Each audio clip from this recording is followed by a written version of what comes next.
Thank you, Mr. President, and good morning to you all. It is an honor to be here in Geneva at the 148th General Assembly of the IPU on behalf of the Inter-Parliamentarians Network for Global Health.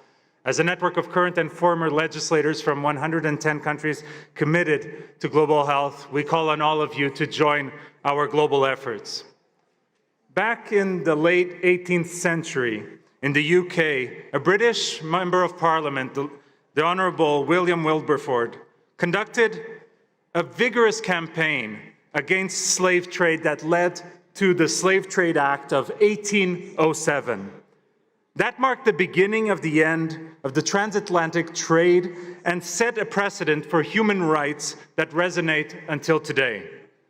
Honourable Wilberforce said, and I quote, that a private faith that does not act in the face of oppression is no faith at all.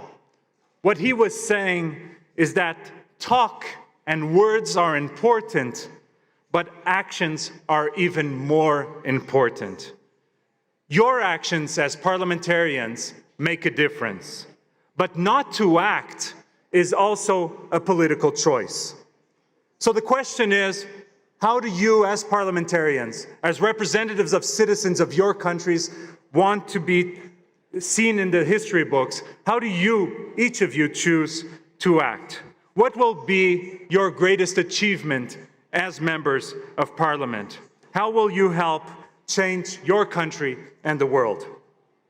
In a time when so many citizens question the basic merits of democracy as a model of governance, this is precisely when we need parliamentarians the most. We need each of you to step up. We know that parliamentary democracy and parliamentary diplomacy can accelerate the development of your countries. Parliamentary diplomacy can make the citizens of your country healthier, and parliamentary diplomacy can actually lead to world peace.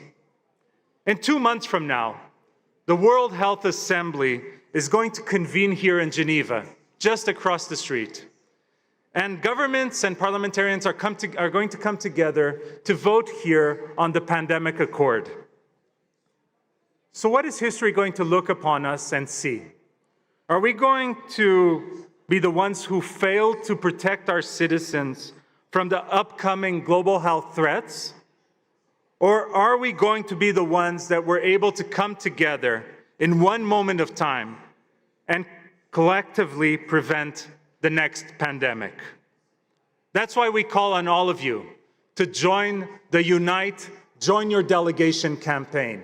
Make sure, even if you're a minority parliamentarian or a majority parliamentarian, it doesn't matter. Make sure you are joining your governmental representation and your country's delegation at the next World Health Assembly here in Geneva. Make sure that you convey the message of the importance of getting the pandemic accord approved. We can make the world a healthier and safer place to all. Together, we can. Thank you very much. Thank you. Thank you very much for your statement.